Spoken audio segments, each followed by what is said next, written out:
Kaya hindi ako naniniwalang hindi na mo problema sa pera ang PCO dahil napag-alaman ko rin, if you can confirm, nagme-maintain po tayo ng 4 na head vloggers who are receiving 75,000 pesos monthly.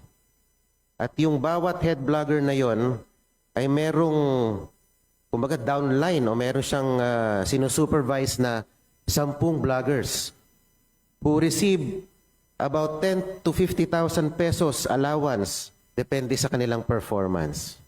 Would you confirm that, Madam Speaker, Madam Sponsor? Madam Speaker, Your Honor, again, the agency denies that there is an existence of 10 vloggers who earn that much, Your Honor.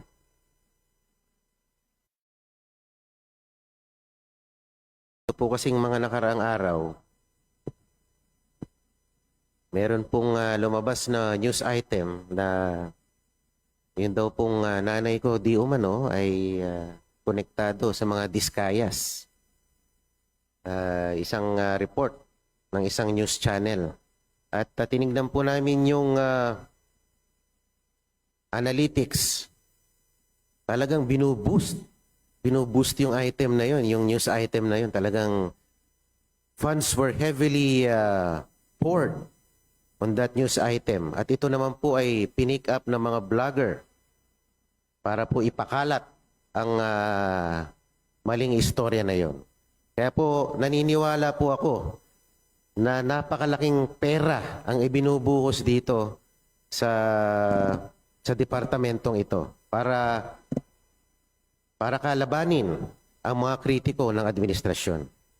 Madam Speaker, Your Honor, if I may say, ang nanay niyo po ay teacher ko nung grade 4 po ako sa Filipino, sa Marinol po. And I can vouch for Ma'am Edna's integrity, no? And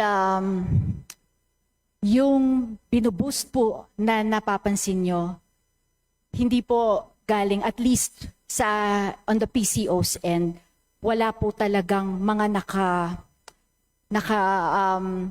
nakaganon na trabaho, gumagawa ng trabaho na hired ang PCO to boost such vlogs or to boost propaganda po like yung sinasabi niyo po. Opo, ma'am. Kayo pala ay estudyante. Pero ma'am, sana hindi kayo naiinis sa akin habang kayo ay dumedepensa sa budget ng PCO. Tayo naman po ay gumaganap lang naman sa ating